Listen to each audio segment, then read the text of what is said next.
Okay, we'll go ahead and get started. Welcome everyone to our grant writing workshop sponsored by the Republic County Community Foundation. I'm Katie Kitchen. I'm the Director of Regional Affiliates for the Greater Salina Community Foundation. I have, and I'm your admin tonight, so if you have questions or anything, what we would ask that you would do tonight is keep yourself muted unless we ask if you have questions. You also can write questions in the chat, and we will keep an eye on that and try to answer those questions live as they come up, because we just find that to be more helpful than waiting to the end. I have worked for the Community Foundation close to 8 years. I've done everything from reviewing grants and working that way to helping different boards with their governance practices to operational plans and lots of things. So I've kind of seen a wide variety of experiences from the funder side. So I'll kind of talk from the big picture. And also joining me tonight is Jessica Fuller, who's a grants and scholarships coordinator for the Greater Salina Community Foundation. I'll let her talk a little bit about herself. Yeah, hi everybody. Excited to see everyone, see some applicants that I've talked to on, so that's exciting.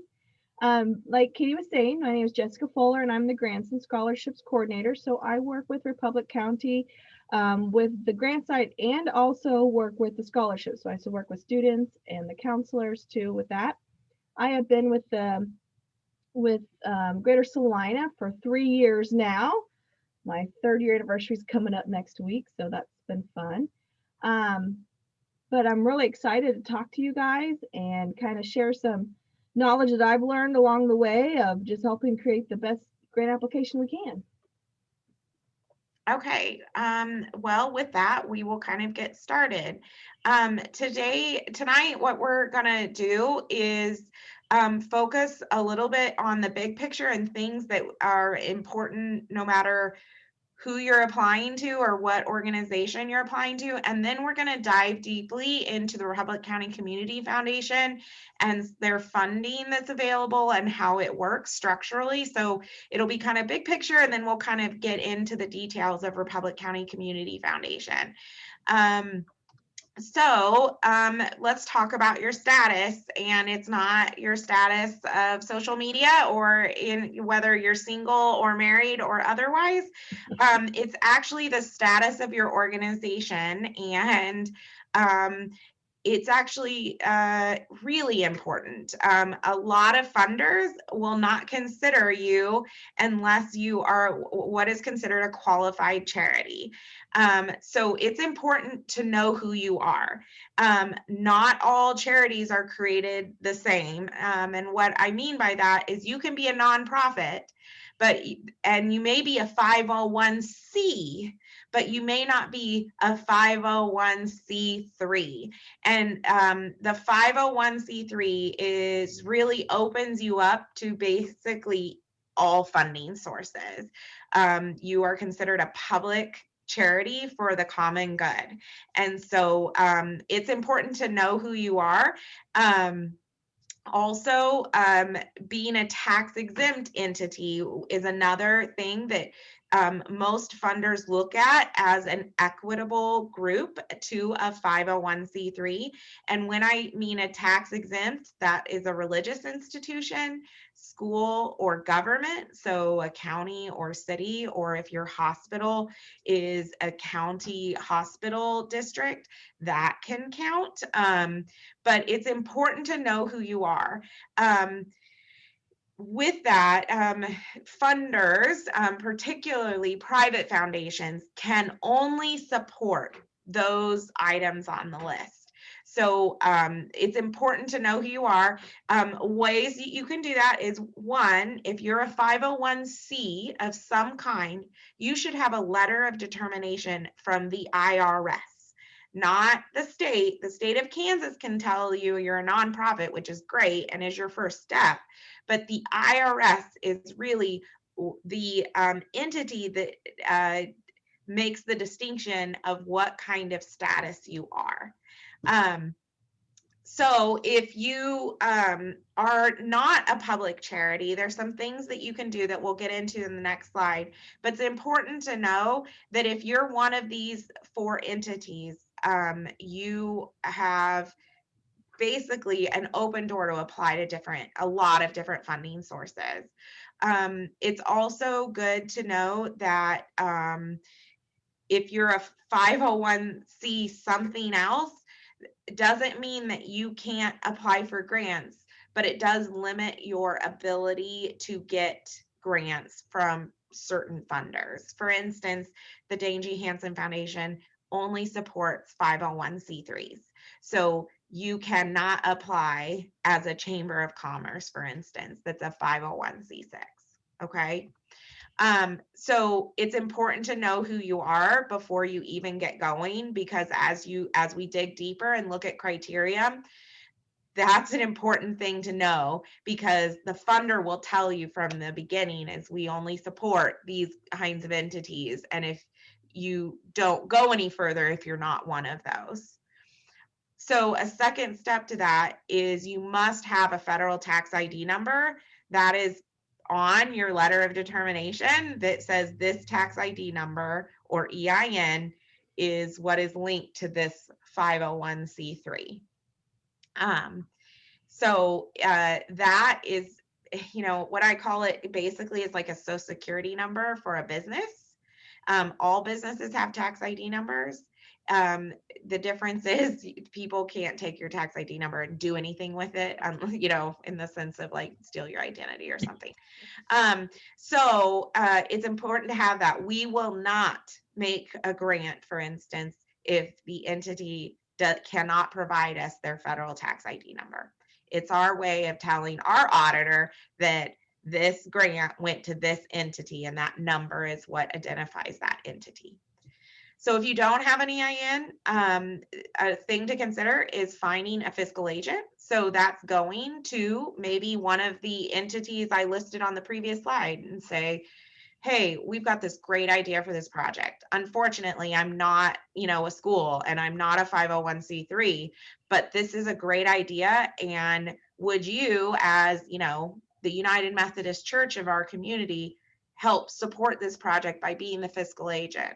What I mean by that is the church is actually the applicant then, and the church is the one fiscally responsible if you're awarded the grant dollars. So they are basically taking the ownership of the grant and the financial responsibility for that grant.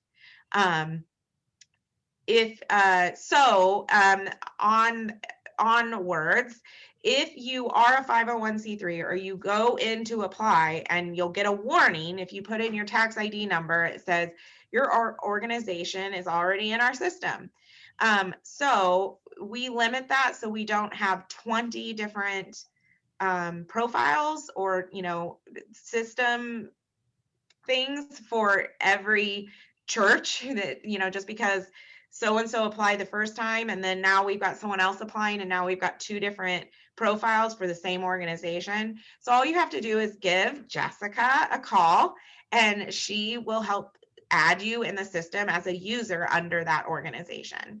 So you're going to hear a lot, apply early. This is one of the reasons that you should be applying and starting your application early, because if you wait, and traditionally our grants are due on the 1st or the 15th of the month, if the 1st is a Saturday, you're kind of out of luck because you're not going to get a hold of anybody here to add you in the system so that you can apply.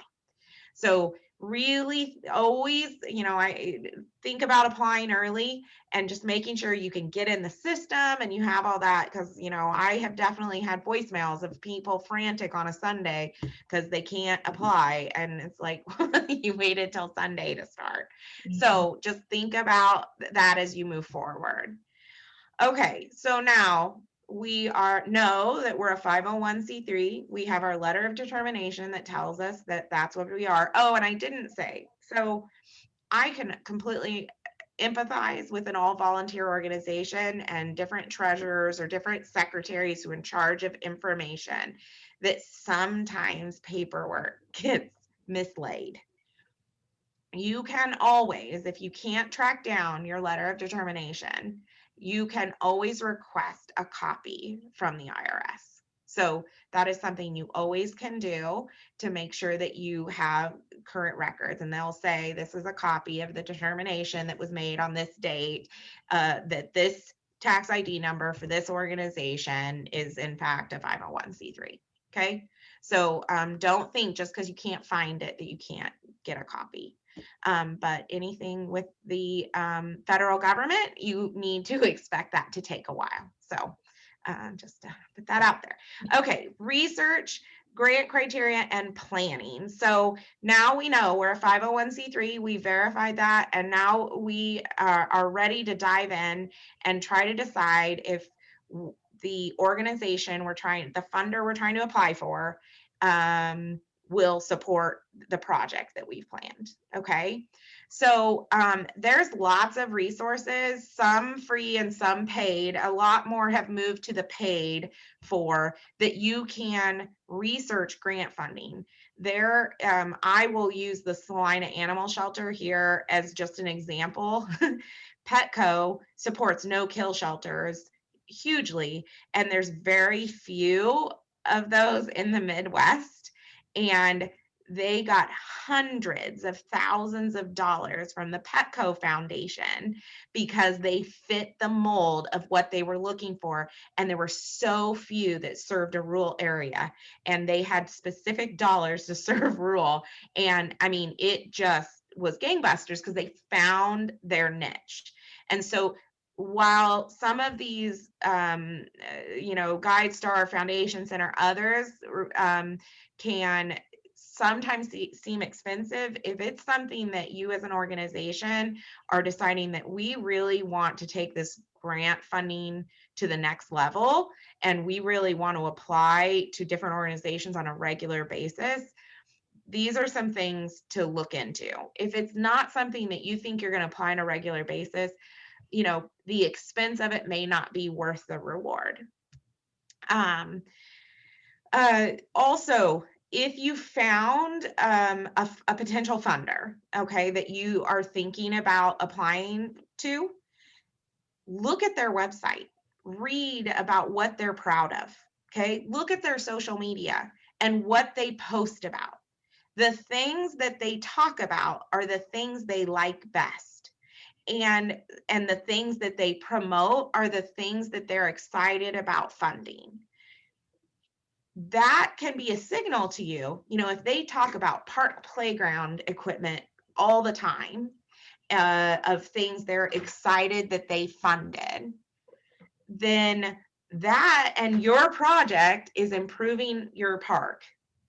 That might be a signal to you of a win, that, hey, maybe I'm kind of digging in the right direction of this funder. Doesn't always mean that, but it's just good to know what they are excited about helping with. So the grant criteria and where that comes from, and Jessica, jump in if it's, at any point.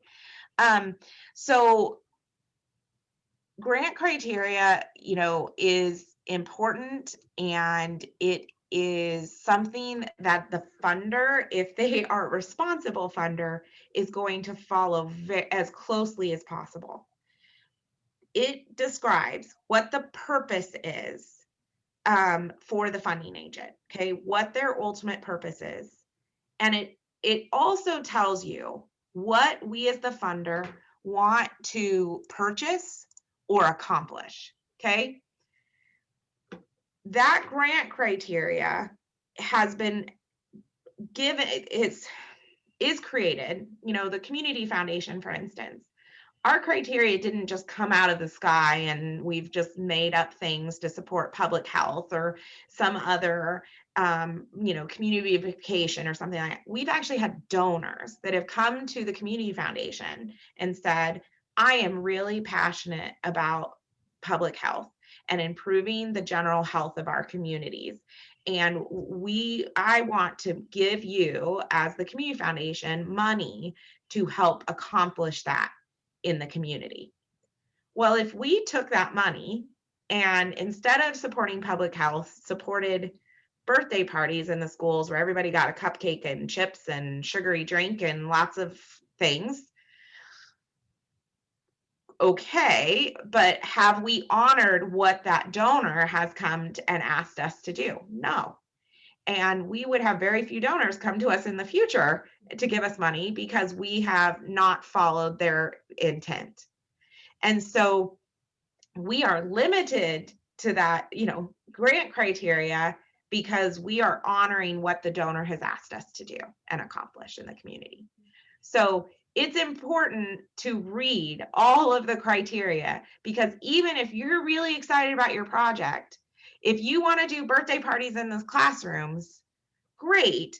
But unfortunately, my dollars that are supposed to support health and wellness, I can't help you.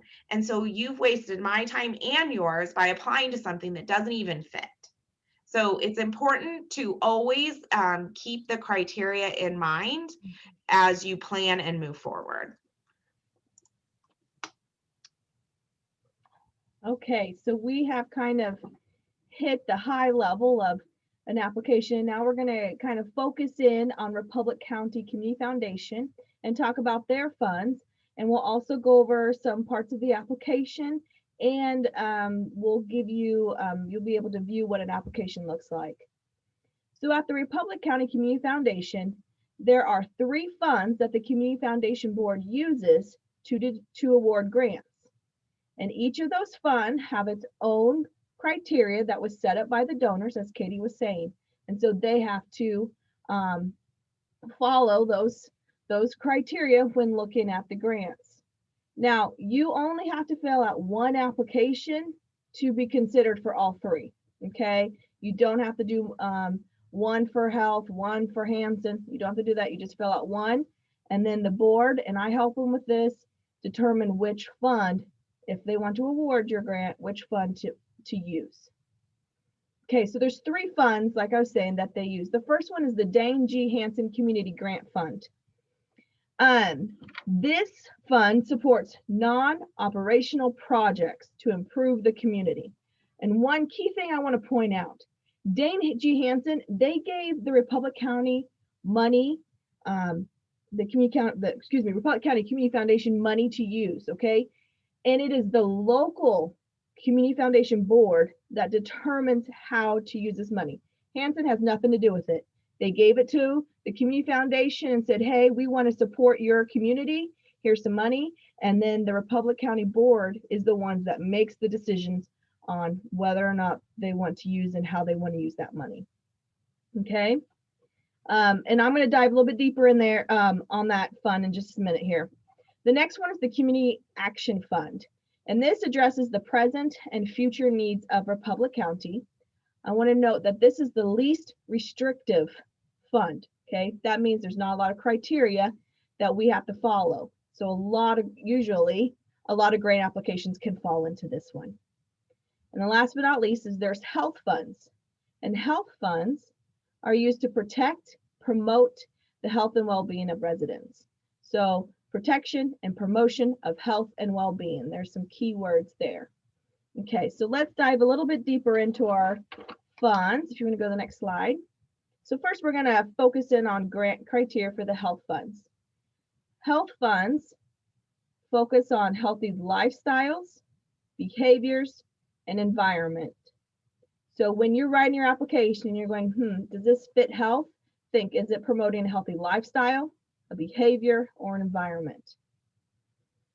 It's also intended to support preventative measures, which a lot like an AED could fit that category, something preventative. It is not meant to be used for someone that's already ill, but preventative. And then increase health awareness through education, those health fairs or suicide training programs, those could fit there. And I've listed some examples that the Community Foundation Board has approved and used health funds for. First was Pike Valley Elementary. They were awarded a grant through the health fund for a playground update. And this fit because it's encouraging healthy lifestyles and environments. It's saying, hey, kids, let's get out and have fun and burn off all that energy that you got. The next one is Pawnee Mental Health Services to help kids attend STARS Camp. STARS Camp helps children that have serious emotional disorders. And so that fit this funding because it was promoting healthy behaviors. And then City of Cortland used this to help provide a safe route to school for their students. So I just kind of wanted to give you some examples from your communities so you kind of maybe can see how it fits. So, but just the keys here is healthy lifestyles, behaviors, environment, and being preventative. Okay. Next up, we have the Dane G. Hansen community. These areas that is listed, these are the subcategories that programs or projects need to fit in order to be considered for this fund. As you can see, it's a wide range. Education, healthcare, conservation, environment, community beautification, and there's a little bit more detail on the website if you want to expand on what each one of those means. Important to note that the Hansen Community Grant Fund has a preference actually to projects that have community involvement and volunteerism, okay? So what would be community involvement?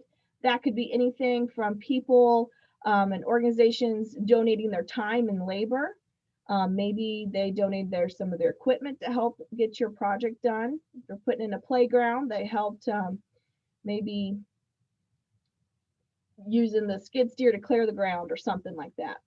And then that volunteerism. And we actually have a place in the application where you can specifically write how your project is using volunteers and kind of speak to that portion. Jessica, could you explain a little bit what preference means? Just yes, so people... a preference would be, we're looking at 10 applications, okay, and they fit Hansen, okay, we're looking, everything looks like they're following the fund, but oh look, this one does show me community involvement. They have different organizations that are part of it, and they are having volunteers help. Because there's a preference, that application gets jumped to the top of the list of being able to award, okay? That's part of the Hansen criteria that they gave the Community Foundation Board to use. And so if we see that, we need to knock that application to the top when looking at funding.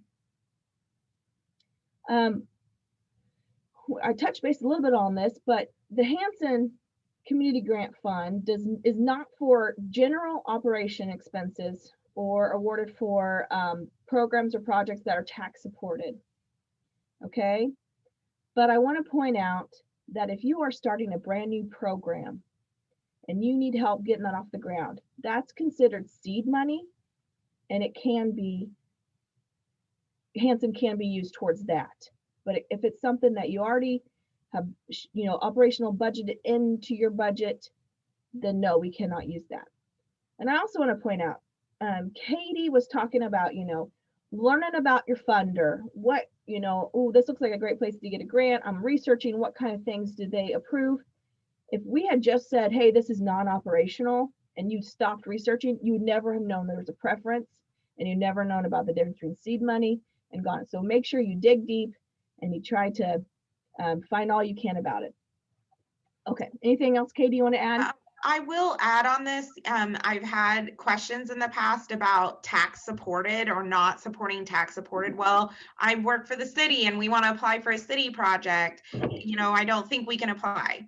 Well, one, there's other funding that Jessica mentioned in an earlier slide, but also what this really means is things that our tax dollars should be paying for. So the regular education that happens in the classroom and the curriculum that happens in the classroom, or, you know, regular building maintenance that our tax dollars should be covering. The Dane Hansen Community Grant Fund does not want to pay for that, okay? But if you are a teacher and want to expand curriculum that our tax dollars could never, ever help you do in the classroom, or if you are doing an improvement to a park and there has never been a concrete sidewalk in the park, ever, and now we want to make our park more ADA accessible and be able to have sidewalks that lead through our parks.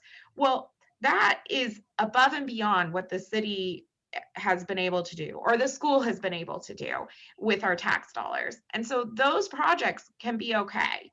But you just want to think, is this something that our tax dollars should have paid for, like paving our streets? Or is this something above and beyond what tax dollars would ever have the capability of paying for? But I'm going to make sure to point out in my application how this is not a budgetary item on our tax. This is not something that our city has the capability of doing. This is above and beyond. You just want to make sure that that's very clear in your application. So because something that can sound operational maybe isn't, but you just want to make sure. Thanks, Katie. That was good. Okay, so after reviewing the funds, you always want to stop and say, okay, does my grant application, does my project or program align with those funds, the fund criteria? If it doesn't, then this may not be the grant for you. Okay, so we checked the funds, we believe we fit, so now we're ready to start planning our application. So we want to plan everything out. Our who, what, when, where, why, because the Community Foundation Board can really get a sense, they've read enough, applications, they can get a sense if you really have thought every part of your application out, okay? So we want to show them that you have. I always like to use the example of a playground, and let's say we're putting together a playground, and one of the best, some good advice would be to interview individuals involved, okay? Because if we're putting in this playground, I always, my first thought was, oh man, let's have some fun equipment. That's what's important. I love the swings and I want an amazing slide. And so that's what we're thinking about that. But also interview the parents that take the kids to the park, because maybe they want more benches, or maybe they want shelters or a new bathroom to help you even make your grant application just be bigger and fuller and wonderful. Also interview the neighbors or anybody you think might be impacted, small or big. I would interview them. They'll give you a perspective on your grant application that you might not have thought about. It'd be an impact area that you maybe never thought that you could have had. The bullet that says understand funders' goals and align. Look at the language that your funder uses. Copy that language into your application. That, when we hear the same language, it's easier for the Community Foundation Board to go, oh, okay, I see how that fits. Okay, Katie, I'll let you jump in. Okay, yeah, just to build on that. So things that you should really consider as you move forward in your application is partnerships and collaboration. Funders love it when groups come together to accomplish a goal, because ultimately the goal is better, because you've got different perspective, different groups of people that can bring different skill sets and have different ideas, and really ends up making a more impactful, lasting change in the community, whether it's short-term or long-term. So really think about that. And that's why it's important to start thinking about an application early and often, because my mother is a grant writer, and she actually just earlier today told me that you need to tell them that the cream rises to the top. And what she means by that is that it ultimately, the people that have planned well and taken time and thoughtful about their application, they stand out compared to others that have whipped it up the day of, or even the day before. It's very obvious, especially when you have 25 of them to read. You want to think about your budget. Yes. When you say early, is this the first of every month, or? So Jessica can answer the question on Republic County of their due dates for you. Go ahead. We're actually open right now. They opened February 15th, so Monday is when they've opened, and all applications are due April 15th for the spring. And then there'll be another cycle in the fall, and those currently are open July 15th, and then they close September 15th. So about 3 months they stay open. So Republic County does 2 cycles a year. Some funders do 1. You know, your neighbor, Cloud County, they do 1 every month. They have a grant cycle. The Dane Hansen Foundation, if you were applying to them directly, they do a grant cycle every month. It really depends on the funder. The important thing is when there's ones that, like Republic County Community Foundation, that has 1 or 2 a year, it's important to be thinking, you know, we give you 60 days. Well, that 60 days, you can download the application, look at the questions that are on the application. And, you know, in working on this kind of thing in my past, I have copied questions down into a Word document, and then I'm typing and doing things. It's easy for me to share with someone else that they can add their thoughts to, and then I'm plugging in my answers down the road. But it is something that I work on a regular basis, going up through the whole time it's available. Did that answer your question? Can you say the dates again? I'm sorry, Yeah. for Republic County. Yeah. So the spring cycle, it opened February 15th and closes April 15th. Okay. And then the fall cycle is July 15th to September 15th. Thank you. You're welcome. Okay, and is it correct that after you start your grant writing or proposal, you can start it on, right, you could start today and then you can go back in and edit throughout the whole time, correct? And then Yes. at the end, have it ready to submit, or submit it when you're completely done with it then. Exactly. So once you start it, it hangs out in draft and you can work on that and add and subtract and do whatever you need to do. Once you hit submit, it comes to me. And then I look over and see if everything makes sense. I can open, you know, your budget and that looks good. If I have any questions, then if you submit early, if I go, oh, your budget, there's something wrong, I can send it back to you and you have time to fix that before I give it to the board, which is huge. Yeah, and not a lot of funders do that. We do, because we realize the rural areas we serve. Most of you on this call probably are volunteers for your organization or doing this grant writing on the side, and it's not anything, you know, you're not being paid for your grant writing services. And so we feel like it is our duty to help as much as we can. But if you submit the day before, the day of, you're you're getting the hurried Jessica that's just reading to make sure it fits the criteria, and she can forward it on to the Republic County Community Foundation board. If you submit early, you're getting the helpful Jessica that will send you questions or ideas or thoughts for improvement. So just something to remember.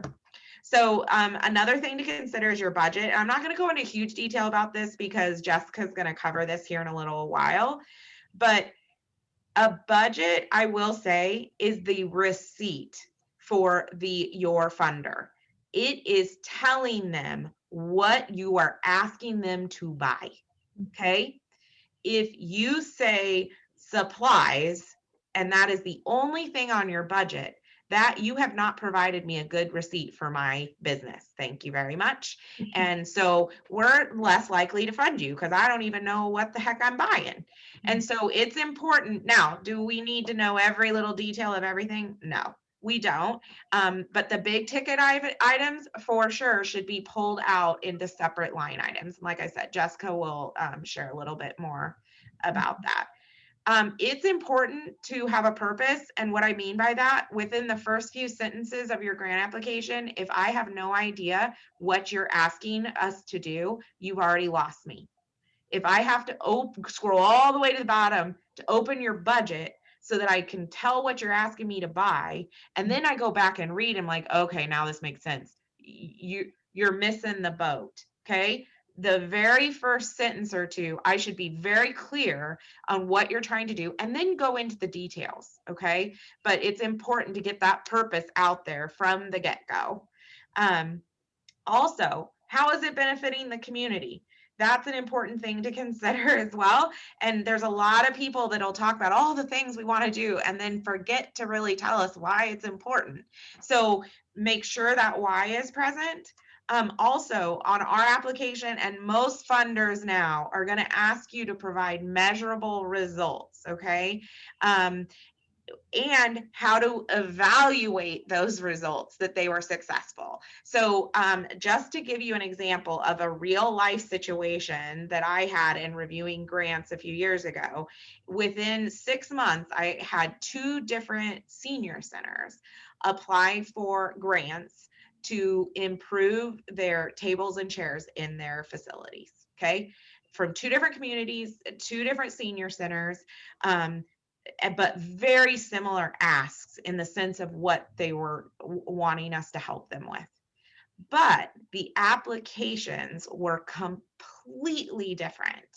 The first one was very much, we need tables and chairs. Well, because our tables and chairs are old and it would be great to have new ones and we can't afford it. So can you help us? I mean, that literally is basically was the application. And we're going to know that it was a job well done because people are going to smile and be so happy. Okay, well, awesome. I mean, yeah, I'm sure it's a need and you need the chairs, but I don't know why. I'm not from your community, and there are many people that read that application that aren't from that community or maybe never even been in the senior center to even know. And the difference of that versus the second one I got 6 months later from a different one that talked about who they served and told a story about 1 or 2 of the seniors that had basically outlived their entire family and that really lived a very isolated life, but the senior center had become their family, and told the story about those individuals, and that the senior center had been using the same tables and chairs for the last 40 years that were the old wooden kind. I know everyone knows those folding tables that have the plywood and are heavy and everything. And the senior center had a very part-time director and really relied on the other healthy seniors to set up and take down the building and the tables and chairs. And she said, because of the weight of the tables, and that the chairs are really unsafe, and talked about ones collapsing and different things, that it limited her ability to have volunteers that had the physical capability to help her, and then also that it limited it limited their ability to have the facility be used as a community space for other groups because it created too much strain on their volunteers because of the tables and chairs. And so her evaluation was, she actually weighed each table and told me what the weight was, and then told me what the weight was for the new table, which was a fraction of what the current one was, and then did the same thing with the chairs. And then at the end, I'm talking about sustainability, said that we are going to charge a small rental fee for any family reunions or groups that now want to use our space because we have, a nice facility now with these nice tables and chairs, that we are going to save back 10% of any event revenue we get so that we can replace our own tables and chairs in the future. And we're going to increase our volunteerism from an average of 3 volunteers available in a month to 6 because we have other people that are available. So, and then talked about the impact of having a space that people were proud of. Wow. I mean, just night and day different. Are tables and chairs exciting? No, but can you make me feel like I'm making a difference buying you tables and chairs versus just buying you some tables and chairs? Yes.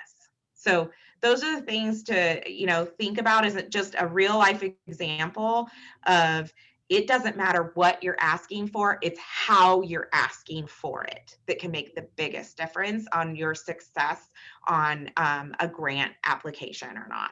Yeah, because you know the need, you can see you have the vision of your project, you have the vision of the program and how that could impact and make your community better, make your classroom better, help your students, you know, get them excited.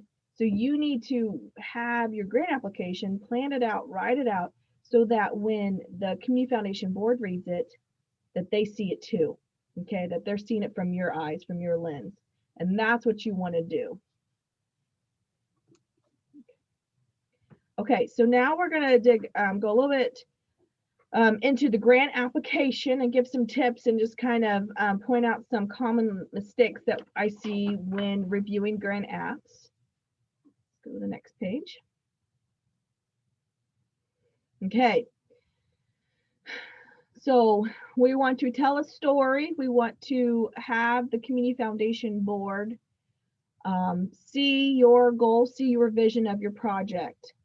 And one ways we can do that is to target a specific project, target a specific ask, clearly describing what you're asking for. Many times I have read the first line and I go, oh, what are they asking? And I scroll down, there's a section where you just point blank tell me specific use of funds, and I have to read that. Then I go back, oh, okay, this is what they're doing. Okay. You don't want the Community Foundation Board guessing what your project is. You want to tell them, you don't want them guessing. So you want to target a specific ask or a specific project. So let's say we're doing that playground, okay? Let's say it costs $30,000. So you fill out your budget and you say, hey, we're putting in a playground all the way from doing groundwork to doing the sign. I want to do everything. And here's my grant application asking, telling you, you know, everything that we need. Your project's $30,000, but you're only asking $3,000 that the Community Foundation Board fund. Well, the board doesn't know, well, where's our $3,000 going to? Is that the beginning of the project, the end? Is that the swings? I have no idea. They don't know what their money, what are they investing in? And so you want to have a specific ask. So instead of doing your whole project, you might need to break it down and do phase one, groundwork. Okay, I'm asking $3,000 to help with mulch and border. Okay. Oh, okay. I can clearly see how the Community Foundation Board, how the funds that we're given is going to be used. I understand. Okay. So have that specific ask. Be clear and detailed in your budget. I'll go over a good and bad example here in a bit. So you kind of see, you guys will see yourselves what the difference it makes by having more of a receipt and look for your budget. And again, okay, we planned our whole project. We've looked at everything. This is, you know, this is our goal, our mission statement of the project. Does it still align with the funding? If it doesn't, then stop. This is not the grant for you. But if it does, okay, let's keep going on it. Well, and I will add to that, you know, the planning and how detailed your project is. It's a very different ask to ask for $500 or versus $20,000. Yeah, that's true. And so you want to think about that. If you're asking for $20,000, you better be filling in a lot of characters on your application and giving us a lot of information, because you're asking us to make a big, huge investment. $500, you know, as long as we kind of have an idea of what you're wanting to do, that's a pretty easy decision. Do you know what I mean? For a funder. And so you want to think about that too. I mean, we've gone into a lot of detail, but you know, we've had people write like whole books for $500. And then we've had people literally write one sentence for every answer and then want $25,000. No. I mean, you know, like, how can I feel comfortable? I mean, you know, man, that's a really good hourly wage that you just got for the 5 minutes that you worked on the application. You know, $20,000, you know, every 10 minutes. That's pretty good, man. I mean, I want that job, you know, so just kind of put that in perspective too, as you're planning and thinking, you know, what your total ask is important. So sorry, it just occurred to me as you were talking, Jessica. No, that's a very good point. I'm glad you said that. Okay, so within our application, we have SMART goals, and we ask that you list 1 to 3. 1's required, but you can list up to 3 SMART goals. And the reason why we put this in our application is because it's just another way for you to tell the Community Foundation Board about your project. SMART goals are an acronym that stand for different things. And oh, just one second, I stopped. I need to.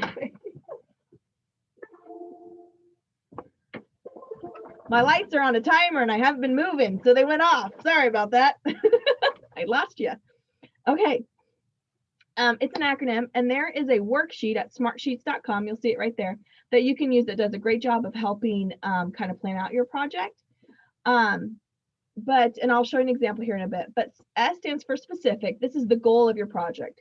What do you want to do? Okay.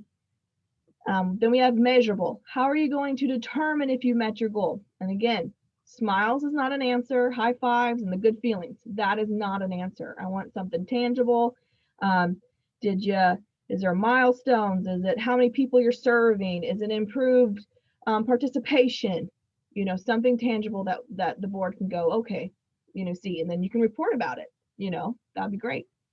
Achievable is A. How are you going to complete this goal? Do you have the tools needed? Do you need to work with other organizations to help you complete that goal? This is where you can express that. Are relevant. How does this fit the need of the community? How does this go towards the mission of your organization? How was that need determined? I mean, these are all good things to express to the Community Foundation Board. And then time is T. What's the timeline of your project? Is it realistic that you can really get it done in that timeline? If you have a really big project or program, you might want to break it down into, you know, by this month, I hope to have this portion of the project done. And by this month, I hope to have that portion done. Like I said, you only required to enter one, but you can do up to 3. And next slide, I want to show you an example here that we have. Okay, so we have, this is the Catholic Charities in Northern Kansas, and I thought they did a great job of breaking down their goals. And so I just wanted to share this with you. So their project goal number 1 is, you can see exactly what they plan to do. They're going to provide services to 50 people in Mitchell County between these certain dates. And if you keep reading, it says exactly what they're going to give them. I'm going to give them 150 food boxes. We're going to distribute, not the person, but in general, sorry, 150 food boxes, 150 hygiene kits. And so the Community Foundation Board can really see, okay, this is what we want to do. It's another way to tell your board, what do we plan to do? How are we going to measure this? Well, the Catholic Charities happen to have some software that they're going to use to track it. And then executive director is going to, or someone's going to look at that data that they collect monthly and annually to help determine if they're actually making a difference. Are they making an impact? Are they meeting that need? Now, I want to note, yes, the Catholic Charities is a big organization, and so they have the software. You don't need software to track measurement. Excel spreadsheet, however you would like to do, you can. You don't need fancy software to do this, but just something that shows that I'm going to track, and so I can see how, you know, let's say you are maybe some new curriculum or different equipment in your classroom. I can see bigger participation. I've seen an increase in maybe even some test scores. I don't know, but something that you could track there. And then the timeline. I really liked how she broke this down. So you can see in April, we're going to start determining how many food and hygiene items are needed. And then in May, we're going to go the 4th Wednesday of every month. And in June, we're going to do the same thing. And she says, and then it says that we're going to complete this. We'll continue doing this all through the grant duration. So when a Community Foundation Board member looks at this, they say, okay, they want to provide these services. They're going to track whether the services that they're providing are adequate. And this is the timeline. So it just breaks it down in another way that the Foundation Board can really get an idea of what you are wanting to do. Okay. Okay, the budget. Everybody's favorite part of the application. Okay, so on the budget, I'm going to show you a good and bad budget, okay? And while I'm doing that, I'm going to go over these bullet points here. So let's go to the first one. Let's jump into it. Okay, we got a bad budget here. I'm going to tell you why this is a bad budget. We got the green tea drinkers wanting to promote the benefits of drinking green tea. Okay, so there looks like they have supplies for 1,000. Okay, cool. Kind of like Katie was saying, I have no idea what is supplies. I mean, that's where the board member gets to try to guess on what that is. And we don't want board members guessing. You want to tell us or tell them what you want, what you're doing. It could be cupcakes. You have that at tea party, you know, or sandwiches. Is it the teacups? We have no idea. Marketing, 500. Okay. Is that radio ads? Is that flyers you're handing out down Main Street? We have no idea. So it's just a lot of guessing. If you look down the second half under project revenue, underneath applied for pending grants, you're going to put your request amount. Okay. It's not listed there. So when the Community Foundation board members look in, they're going, ooh, were they asking for the full amount, the 1,500, or were they just asking 500? I don't remember. So then you left it up for the board member to either one, go back and look, or two, just go, I don't remember. And you know, they're looking at 25, okay, or more. You know, this might be number 20 that they've seen. So you don't want them guessing. You want to just point blank tell them this is what we want to use. So now that and it's not balanced either. And so now let's look at a good one. Okay, the first thing that you should see here is that it looks like an itemized receipt. They have taken the big ticket items out and have shown how much those items cost. Okay, so I see here that this group, the Post Rock Limestone Coalition, they're going to do marketing, but they are developing a sightseeing map. So I know specifically in marketing what they're doing, and this is the amount. You see how much specifically printing, what that's going to. Then they list their volunteer hours. Okay, so under your total project expenses, if you have volunteer hours, please put it up here.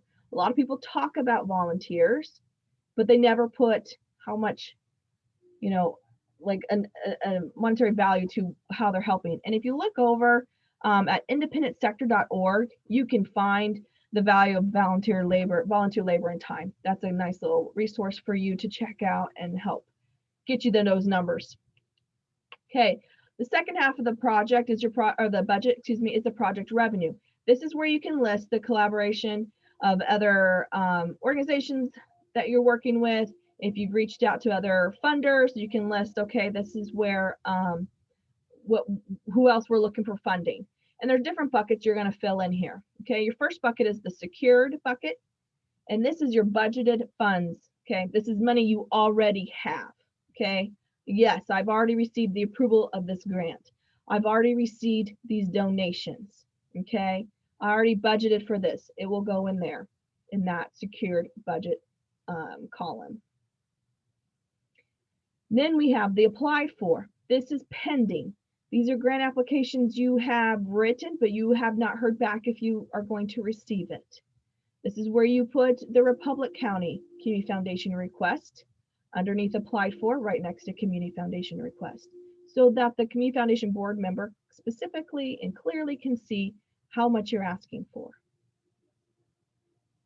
Then we have the earned. It might be fees or ticket sales, excuse me. And then we have in kind, and that's your volunteer. And like I was saying, it's very important to show this. It's showing, okay, at the top, I see my expenses, 10,000 for, you know, volunteer hours for collecting that information. And it just shows how much that the community, that other collaborators believe in your project and they're investing in your project, whether it's with their time or with their resources. And then the biggest thing you should see is that the total project expenses equals the total project revenues. We love a balanced budget. That's one thing I look at. If it's not balanced, then I'll, if I can, if you submit it early, I'll send it back to you and have you fix it. Okay. So a common mistake I get is that the amount that you're requesting here does not match the amount you put in your grant application. So please make sure those match. Anything else to add, Katie, to that? Any questions on that portion? Okay. Okay, so now we're going to go into the grant application. She's going to pull up an example for us. Well, it's not an example, it is the Republic County grant application. I'm not hitting every single question here. I'm just going to do the big ones that I get a lot of questions about or have to call people about. Okay, so here we have the first thing, the project summary. Let's go there. Okay, stop. Thank you. Sorry. So first we have the amount requested. The biggest thing, this is the amount requesting from the Community Foundation. It may or may not be the total amount of your project. I just get a lot of discrepancies here when I'm reading them. Make sure that's just your requested ask amount. Your project summary, this is going to be your brief statement. I am putting in a playground. Okay, this is not where you add the details. It's not where you put your background of why you decided to do this. This just gets the Community Foundation board member in the right mindset. Okay, we're building a playground. Let's read how they're going to plan on doing that. The description is where you're going to put all your detailed information, and the definition of need is where you're going to put in how you determined the need. How is it going to impact your organization? How does it fit your mission of your organization? So this is where you can put a lot of the meat of your application right in here. Can I add one thing too? On the previous slide, or one of the previous slides, we had the 5 W's and an H, the who, what, when, where, why, and how. Okay, your project description is the what. Your definition of need is the why. You know, so because some people are like, you know, when I fill out a grant application, I feel like I'm repeating myself. Well, because you're putting why answers in the what box. So think about it from a what to a why. So the what is just telling me what you're doing in that project description. I don't care why you're doing it. I just want to know what you're doing. Then when you get to the definition need, why are you doing it? Why is this important? Why now versus later? Because a lot of times groups will, funders will talk about that in their meeting of like, well, do you think this is something they need now, or could they wait so that we can fund this other one and then maybe come back to this in the future? So go ahead, Jeff. Sorry. No, I was just also going to add, if you feel like, well, I've already answered that question, you might have put that answer in the wrong spot. So that's a good place to pause, try to reread it. You can, give me a call. Hey, is this what you're wanting in here? And that's where I can help you out there. But if you feel like I do get people said, answer, look at the question above. I have had that. Like they just point blank, read the one above. Well, if you're having to repeat it, just means you put your answer in the wrong spot. Okay, let's move down to project start date. Thank you. This is important because your project cannot start before grants are awarded, okay? So the piece that you're asking about, you cannot have already started it. You cannot have already put money towards it because it's considered debt. And we cannot fund debt as a foundation, okay? So when you're planning your project, it's good to know the fall and spring grant cycle dates. And to kind of go back, we said like this April one, it closes, or the spring one, it closes April 15th. But the foundation's not going to determine recipients until mid-May. And so you won't get funding until after that. So these are some things to think about as part of your planning. And then your project completion date, that's just an estimation of when you're going to end it. Funding from the Community Foundation needs to be used within a year of receiving that money. So again, when looking at your timeline, you need to keep that in mind. Well, and I will add on the debt piece that I've had groups go, well, our furnace went out, we had to fix it, and now we're trying to look for ways to pay for it. Unfortunately, we can't help you because it's against our policies to do that. There might be other funders that will, but we can't because our policies say we can't. Also, you know, I've had groups go, well, we went ahead and broke ground, but we're still looking for funding. Don't break ground. Don't, if you're coming to us, don't break ground. You know, no, you know, or if you're having us put the sidewalks in at the very end, but you're breaking ground because the equipment's paid for, you just are hoping to get sidewalks now. Fine, but don't, I mean, just wait. I mean, just wait, or you've missed the opportunity to get funding from the Republic County Community Foundation. So. Okay, so next up, here's where we list the SMART goals. So you see goal 1, measurement 1, and timeline 1. And then again, you can list up to 3. And then can you please scroll down to minimum request? Oh, and then real quick, stop here. Sorry. On the Hansen part, here on our application, scroll so you can see the subcategories. It kind of defines it for you, so you can see what each of those subcategories mean. And then if you scroll a little bit farther, you'll have a chance to say why you feel like you fit in that area. And if you scroll a little bit farther, you're going to see where you can put your community involvement and volunteerism. So in case we didn't already get that information from other parts of your application, you can point blank say, again, it's all volunteer staff. The volunteers are doing setup. You can really show it here. Okay, thank you. Sorry. Okay, so right here, the budget portion of the application, there's 2 things I want to point out. One, that budget sheet that I showed you in my examples, we provide it for you. Okay, you must use our budget form to be considered, and it's embedded in our application. You just have to click on it, fill it out, save it to your computer, and then upload it back into the form. So nothing too crazy there. If you have any troubles, give me a call. I'll help you out. The second part is in this section, you get to let us know. You have 3 choices you can pick. Okay. The first is, yes, I will accept any amount. The reason why there's 3 choices here is because the Community Foundation gets lots of applications, and sometimes we get more applications than what funding is available. Okay, so it helps with some of the decision process if by answering these questions. Yes, I'll accept any amount. Okay, my grant application is, I'm asking for $3,000. I can have any amount be given to us for our project to proceed. You can say yes, but there's a minimum amount required to proceed. And so you'll tell us, okay, yes, I'll take any amount, but I need at least 1,500. My project is not able to move forward unless I have a minimum of 1,500. So that restricts the foundation board to give you from 1,500 to 3,000. We can't give anything less than 1,500. Okay. Or you say, no, I need the full amount in order for our project to proceed.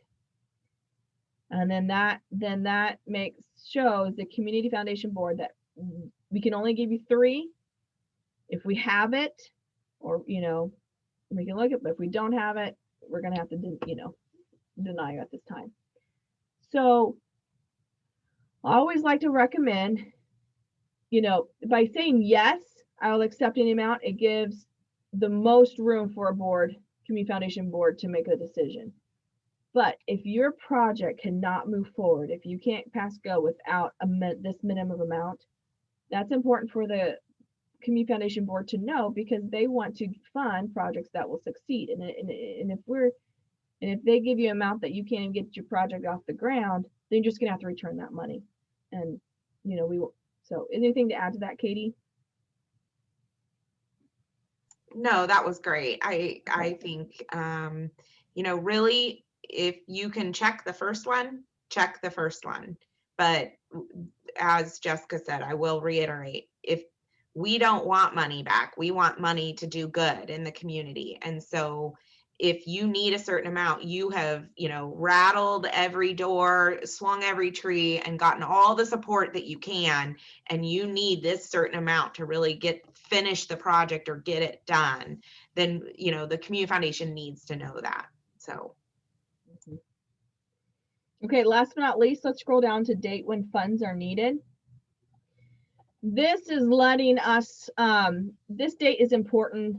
It kind of lets us know, okay, I needed the funds by this certain date, but I want you to know that grants won't be awarded till 6 to 8 weeks after the application deadline.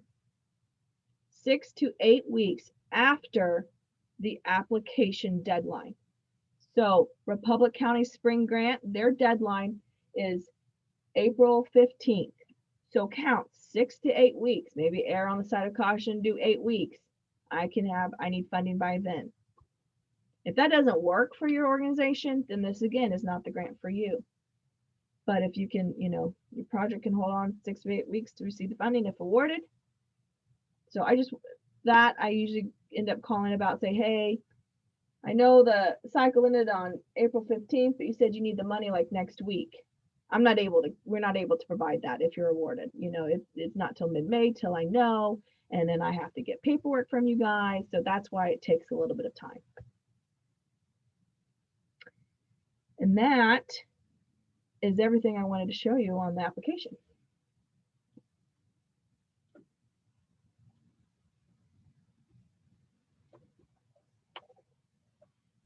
This is me, isn't it? Yes. Sorry, my bad. Okay, so these are just some tips that after years of reading applications and seeing the ones that rise, the cream rising to the top, use the funders language. So, you know, in the example of the application that we had for you know, the Dane Hansen community grant funding, they said for community beautification, supports efforts to improve and maintain public spaces to enhance community pride and encourage socialization among residents.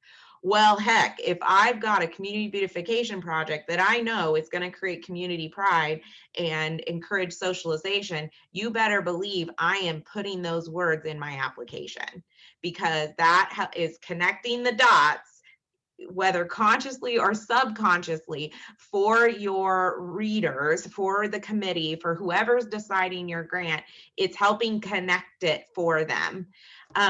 Also, read your application out loud to yourself, because you will find, you know, if there's any English teachers on this call tonight, you will find mistakes in your application. And you better believe that the readers, we will find it too. And it calls you out, not in a good way, when you have a grammar mistakes or extra words or different things. Then after you've read it and feel like you've done a pretty good job, have someone else read your application. Because what happens when you have your husband or wife or your friend down the street that doesn't really know very much about the project? They might have an inkling, but they read it. If they are your good friend, they're going to either ask you some questions or say, I don't understand this part. That is a signal to you, you have a hole in your application somewhere. Because if they don't get it, then you better believe the committee who's reviewing it doesn't get it either. And that's just natural when we're working on a project and really closely ingrained in a project. We make assumptions in our head, and you know, it's important to explain everything out. The Republic County Community Foundation is made up of community members from Republic County, as the name suggests. But just because they're part of the county doesn't mean everybody understands what's happening in Cuba or versus Belleville versus, you know, Scandia, right? Scandia is another one. So, you know, like you don't always know what's going on. So it's important, very important, to have someone else read. My mother has me read her applications. She just had 2 different applications, had me read last week, and I had suggestions, and I just write questions across her application of things that I don't get. And then she's always like, "You're right, you're completely right." And then she'll go in and make some adjustments, and that's what that person can do. But once again, that only works if you get the application done early.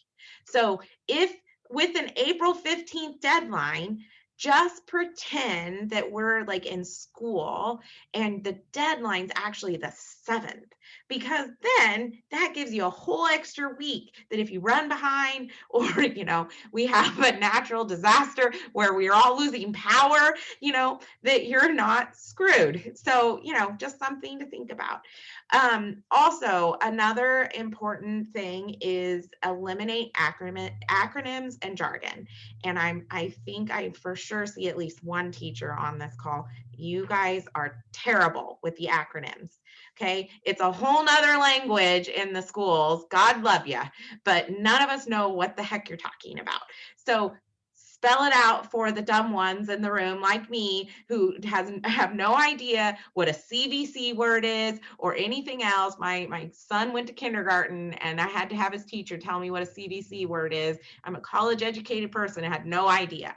So just, okay, for real. And nurses and medical people are terrible too. So they're the other ones that are awful. So I get it. Like, I work for the Greater Salina Community Foundation. That's a lot to put out and write out every time. I get it. So use the good old English trick and write it out once the first time and then put it in parentheses with GSEF. But if I have 20 different acronyms happening within an application, I'm not going to be able to keep straight of what that acronym is versus this one and that jargon saying, and so on and so forth. So just try to dumb it down for the rest of us, and then it'll be a happy place. Okay, so also tell your story from the heart. And what I mean by that is really, you got to figure out a way for people to remember you. What are you going to do that when I've read 25 applications and it's taken me 3 different times and a total of 8 hours to get through them all as the evaluator, as the person deciding whether you're going to get funding or not, how am I going to remember yours? Okay. What have you done? Are you going to tell me a good story? Are you going to be a little funny? And I will use one that actually happened in the first year I started reading application. I still freaking remember it. The name of the application was Save the Corn, and in parentheses was Raccoons Not Wanted. And all it was electrical fencing to go around their public community garden that was solar to keep the raccoons from eating the corn. Okay. But so not exciting. There's not a heck of a lot that you can tell me that's going to make me feel like, oh, I feel like I'm making such a difference. I mean, there was none of that. But was that entire application written in a tongue-in-cheek, these criminals coming in and destroying everything we've built? And I mean, I was laughing out loud reading the application. So, and I still freaking remember that I've read thousands of applications and I still remember the title. So that was memorable. Now, don't have to be funny, but you got to do something so that people remember. Okay. And then once again, with the check mark, submit early. Yay, submit early, submit early, submit early. I hope you dream, submit early. Jessica will thank you. Okay, so ask yourself, how will your grant application stand out from the rest? Be the cream on the top. How are you going to do that? So we've done all the good work. We've written a great application. Unfortunately, there's never enough funding, ever. When I started working at the Community Foundation, our community foundations were significantly smaller than what they are now. And we were excited to give away between $10,000 and $20,000 a year.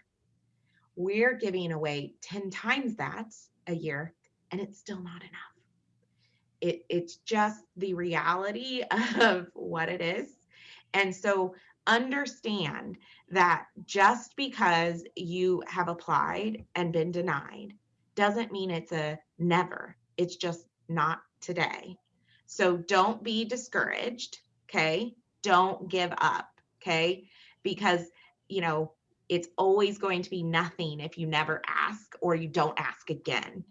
Now, if you're denied twice, that's probably a signal that you're probably barking up the wrong tree and that funder's not interested in you. But do not ever think one no is enough. Do not take no for an answer at least the first time, okay?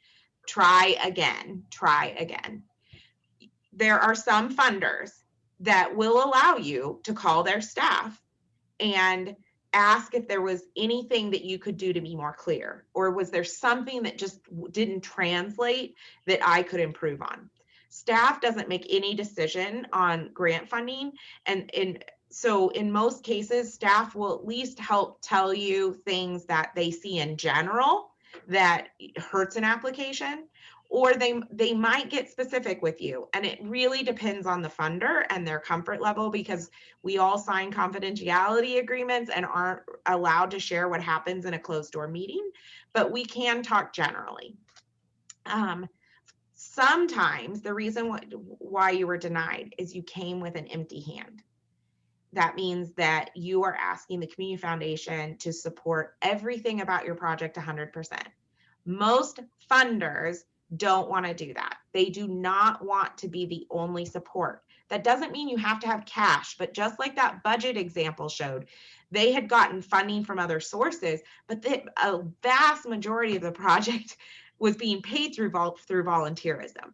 So think about ways that you are coming with a full hand and you're just asking them to sprinkle some on the top. Okay. You do have some local resources of North Central Regional Planning that has funding, and they do have support and are built to help your county in community development and other ways. So look into they've got great information on their website.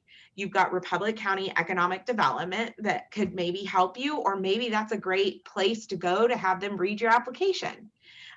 Also, the Republic County Resource Council has different assistance programs. Those are just some local places to go to not feel alone while you're working on your application. So just some general things. If you've never applied to the Republic County Community Foundation, you can find the application on our website. And as this screenshot displays, it shows you the due dates and it lists the same things that Jessica shared about one application process.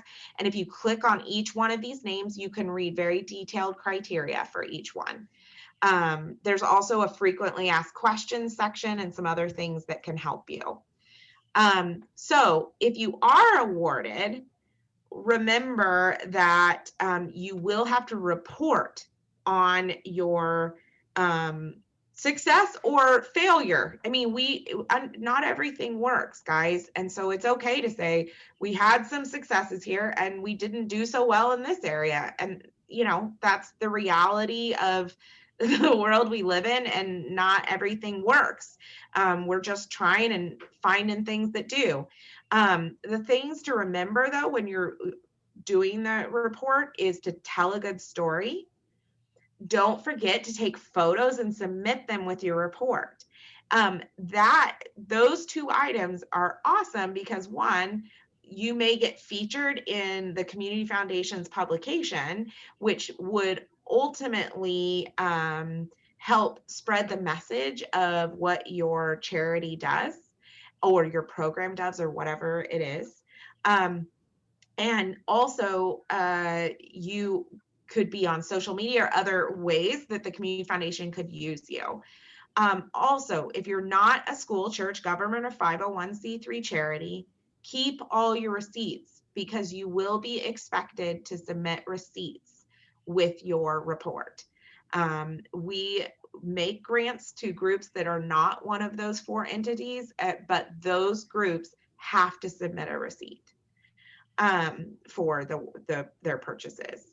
Your report is due within 30 days of the completion of your project. So you can get extensions if you need to. You can always submit early if you want to, but we expect a report, and you will not be able to receive a future grant, or your organization. Like if you're a teacher for USD 109 and you haven't submitted a report and it's past due, no other teacher can get a grant through USD 109 until your grant report is resolved. So just keep that in mind, that it's important to get this reporting done. I just want to jump in real quick. We had a question about that. Sure. Are there reminders sent out for this report? There is. It's generated from the grant portal that you use. And so that comes to you from an email, Community Foundation at administrator@grantinterface.com. But if you're going, did I get that done or did I not? Just always log back into your grant portal, and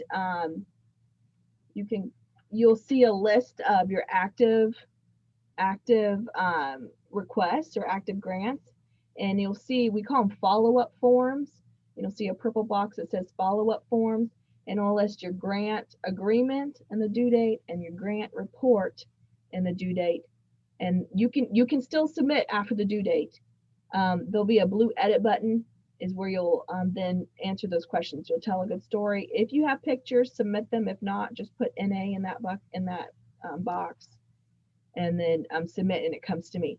If you have any troubles of trying to find that, feel free to email, call me, and we can look at that together, and I can help you get there. Jessica, Yes. if they applied through the school, would they get the email personally, or would it go to like the superintendent's office? That's a great question. Thank you.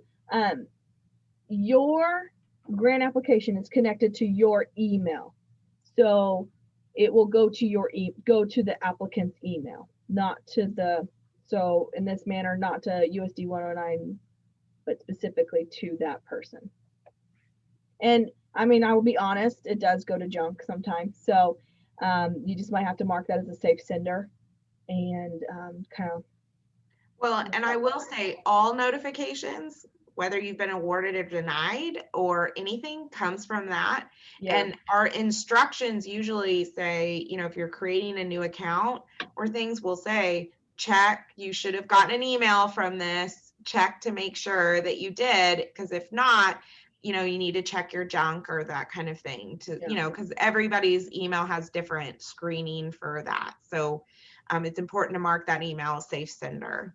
And we understand that life happens, weather happens, projects get stalled, we go through a pandemic, things happen. And so the biggest thing is just letting me know, just being transparent and communicating with me, because then we can look at extending your project, or I just really appreciate that communication. And then I will then let Leslie know at the Republic County Community Foundation, hey, this is what's going on. And it's just that communication going back and forth is just very important, and I want to work with you. So. Okay, so just to review, these are kind of the big takeaways that, if nothing else, if you remember. So develop your idea and research and plan. Okay, it really shows when an application was written in stream of consciousness versus someone who's actually come up with a clear idea, researched the idea, and have lots of information and planned. Okay. Review the criteria and make sure that you fit at least one of the funding sources, particularly for the Republic County Community Foundation.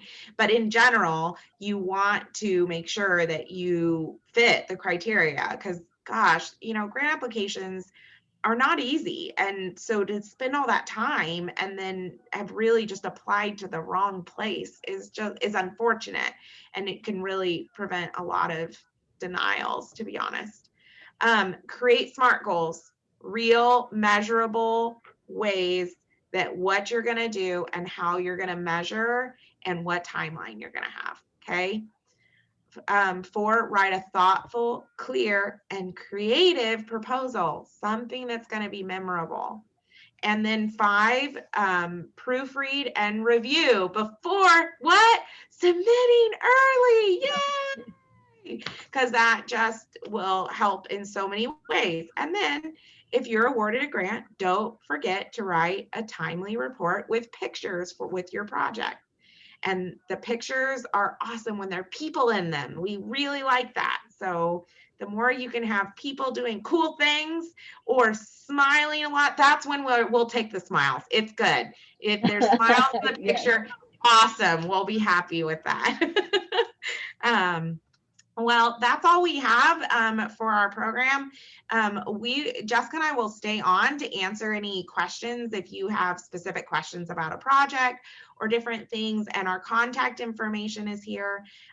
Thank you so much, and we thank the Republic County Community Foundation and Leslie for bringing us or putting this together, and we're look forward to many wonderful asks in the future.